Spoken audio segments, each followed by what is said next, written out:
Hello, welcome to আইসাস home kitchen. আজকের আমি রমজান মাসের জন্য সহজ ও মজাদার আলু ও চিকেনের সমন্বয়ে একটি নাস্তা করে দেখাচ্ছি। এর জন্য লাগবে 200 গ্রাম মুরগির বুকের অংশ। এরপর একে ছোট ছোট পিস করে নিতে হবে। এরপর সমস্ত কাটা মাংসগুলো একটা পাত্রে তুলে নিলাম।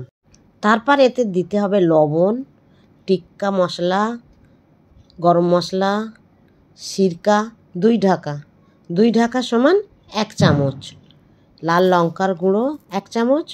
এইবারে সবগুলোকে ভালোভাবে মেখে নিতে হবে। তারপরে ঢাকা দিয়ে 1 ঘন্টা রাখতে হবে। 1 ঘন্টা পর ঢাকাটা আমি তুলে নেব। এরপরে একটা কড়াই সামান্য একটু তেল দিতে হবে, দিয়ে মাংসগুলো পরপর দিতে হবে, দিয়ে একে এপিট আর ওপিট করে বেশ খানিকক্ষণ ভাজা ভাজা করতে হবে। ভালোভাবে ভাজা হয়ে গেলে এরপর এতে দিয়ে দিতে হবে 1/2 কাপ জল দিয়ে একে আমি হতে দেবো 7 থেকে 8 মিনিট। 7-8 মিনিট পর ঢাকাটা আমি তুলে নেব। তুলে নিয়ে একে ভালোভাবে নাড়বো যতক্ষণ না জল শুকোয়। এরপর ভালোভাবে যখন জল শুকিয়ে যাবে একটা পাত্রে আমি সবগুলোকে তুলে নেব। তুলে নিয়ে সামান্য ঠান্ডা করে হাত দিয়ে সমস্ত মাংস ছোট ছোট করে কাটবো যতটা পারবো। এরপর আমি 2 পিস পাউরুটি নেব। এখানে আমি ব্রাউন ব্রেড নিয়েছি। ব্রাউন ব্রেড দিলে খুব টেস্ট বাড়ে।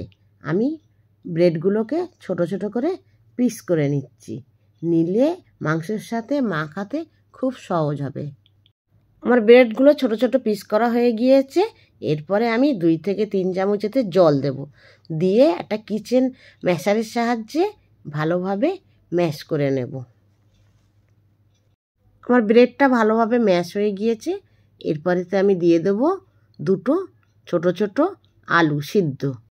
এরপর আলুকেও ব্রেডের সাথে একসাথে ম্যাশ করে নেব।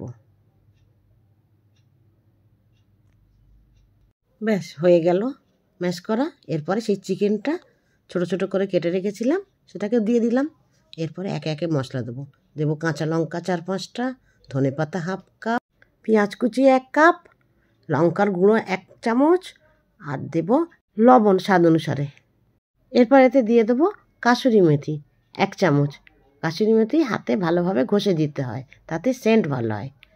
এইবারে সবগুলো ভালোভাবে আমি মাখিয়ে নেব খুব সুন্দর করে, সমস্ত মশলা যেন ভালোভাবে মিশে যায়। এরপর হাতে সামান্য একটু অয়েল গ্রিস করে সেই মাখানো জিনিসটা নিয়ে একটা শেপ দেব। আমি কাবাবের শেপ দিয়েছি, আপনারা আপনাদের পছন্দের শেপটা দিতে পারেন। আমি আর একটা আপনাদেরকে করে দেখাচ্ছি। এই করে সবগুলো করে নেব। আমার সবগুলো হয়ে গিয়েছে। এরপরে আমি এই সবগুলোকে ভেজে নেব। তার আগে একটা বাটিতে 2টো ডিম ফেটে নেব, নিয়ে এতে সামান্য একটু লবণ দিয়ে ডিমগুলো ভালো করে ফাটিয়ে নেব। তারপরে কড়াইয়ে একটু তেল দেব, তেলটা গরম হবে। তারপরে সেই ডিমে ডুবিয়ে নেব, নিয়ে এই গরম তেলে এগুলো ভাজতে হবে। এক এক করে আমি সবগুলো দিয়ে দিলাম।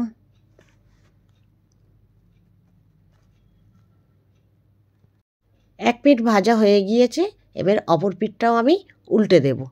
সবগুলোই সিদ্ধ আছে, বেশিক্ষণ আমার এগুলো ভাজতে লাগবে না, এই মিনিট 2 থেকে 3। এই সময় গ্যাসের ফ্লেমটা আপনারা হাইতে করে দেবেন। আমার হয়ে গেল। এবারে আমি একটা পাত্রে তুলে নিচ্ছি। আমার নাস্তার রেসিপিটা কমপ্লিট। আপনারাও বাড়িতে ট্রাই করবেন।